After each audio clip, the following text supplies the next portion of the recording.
Hello, in this video we're going to be working with pressure, force and area. So the objective here is to calculate pressure, force and area using the correct formula.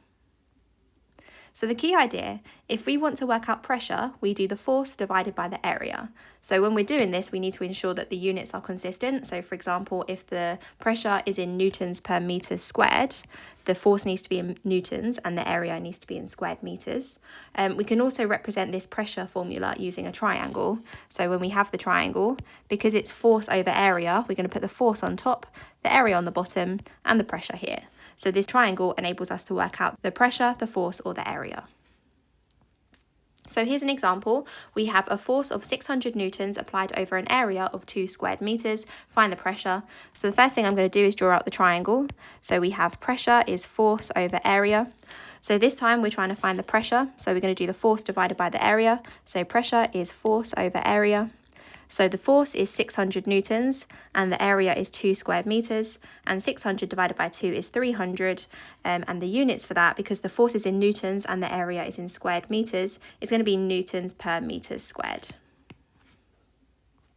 Here's another example. So it says a pressure of 250 newtons per square metre acts over an area of 5 metres squared. Find the force. So I'm going to draw out the triangle.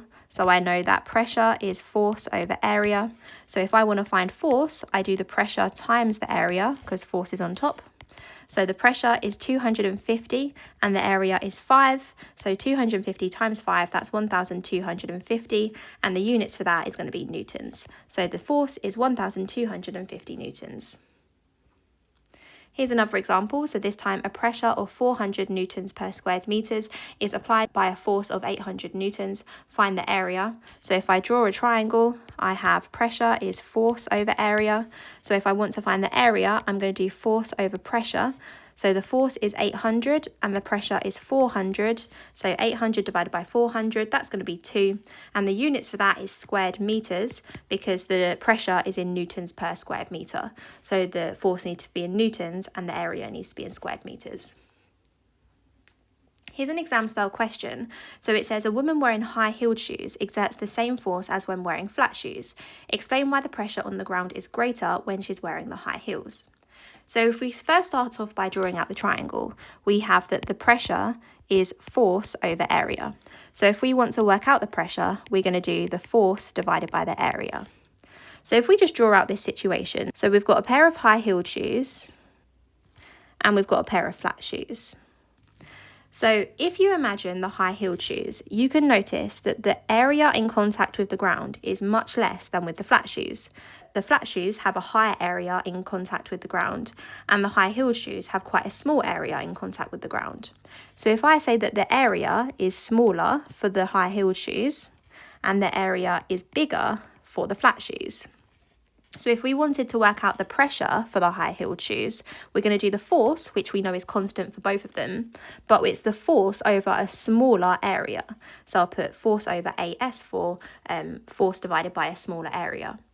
Now, when we're trying to work out the pressure for the flat shoes, it's going to be the force over a bigger area. It's force divided by an area that's bigger.